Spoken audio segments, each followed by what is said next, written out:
All right, in order to fix the problem with Toasty, you need to understand what zones are and how they work.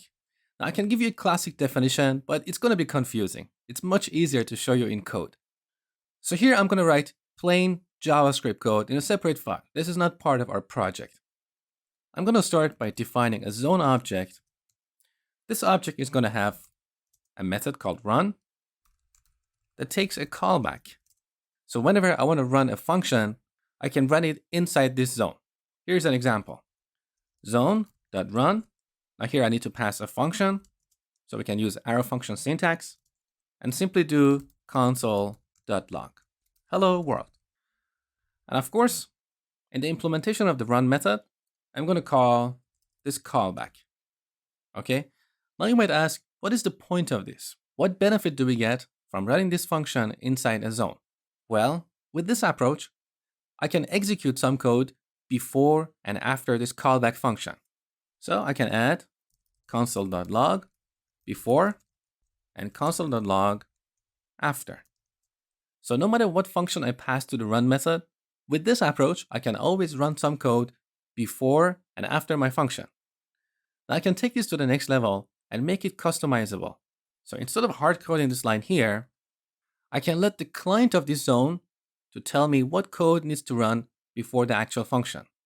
In other words, I can set zone.beforeTask to a function, and in this function, do the console log. Then in the run method, I can check if we have this before task set, then we can simply call it. Okay? Now we can apply the same technique with the code that we want to execute after our callback. So here, I can check if we have a property called after task, then I simply call it. And from the outside, I can set this property.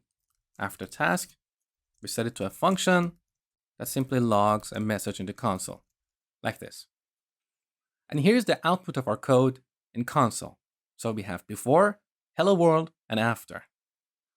The beauty about this zone is that I can give it any function and I will always have some code executed before and after this function. Now you might ask, what is the point of this? What does this have to do with Angular? Well, think of a component. Imagine in this component we have a button. When we click this button, the state of the component may change. At this point, Angular needs to perform change detection, and if the state is changed, Angular is going to update the DOM, and that's why we see the changes on the screen. So Angular monkey patches the functions in the browser and runs them in a zone. This way, whenever we click a button, that code is always executed in a zone. And after the execution of our click handler, Angular will run its change detection. Now let me show you how we can monkey patch browser functions. So let's say we want to monkey patch this set timeout function in the browser.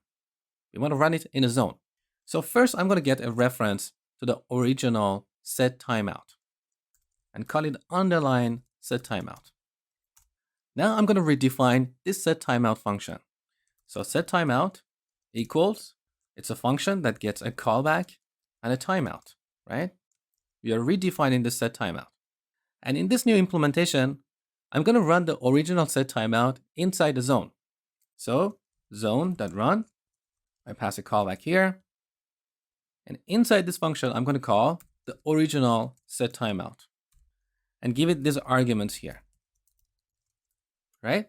So we have redefined the set timeout function to run it inside a zone. Now, if I call set timeout, give it a callback, and log set timeout, let's see what happens. So we have before, after, and set timeout. Now the order is not right because here we're dealing with an asynchronous operation, set timeout. So this function is not executed immediately. So in JavaScript runtime, we have a message queue.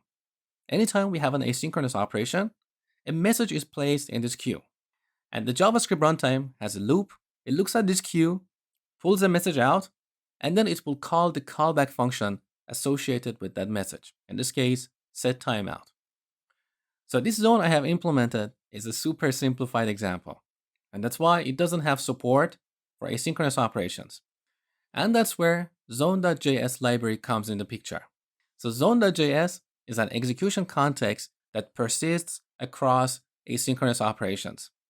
So it's an execution context, which means we can run JavaScript code in this context and execute some code before and after, and it can persist between asynchronous operations. It's an independent library. It got nothing to do with Angular. It's one of the dependencies of Angular. Now, Angular has a class called ngZone, which is built on top of these zones. And with this, it hooks in its change detection after asynchronous operations in the browser. So we have three types of asynchronous operations.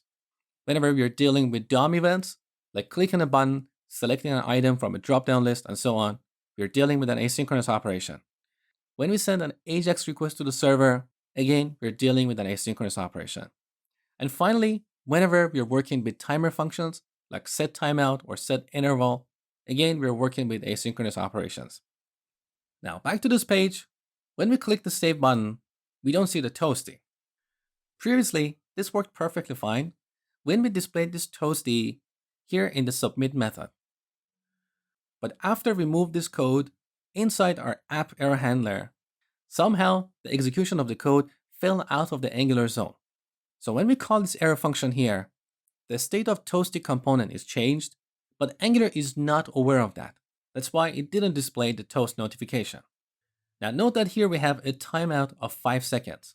So somewhere in toasty service, there is a call to set timeout function. As you know, this is an asynchronous operation, and Angular has monkey patched all these operations to run its change detection afterwards. So that means if I click this button and click again in less than 5 seconds, we get the toasty because change detection worked here. Now, how do we solve this problem? We want to ensure that this code is run in an Angular zone.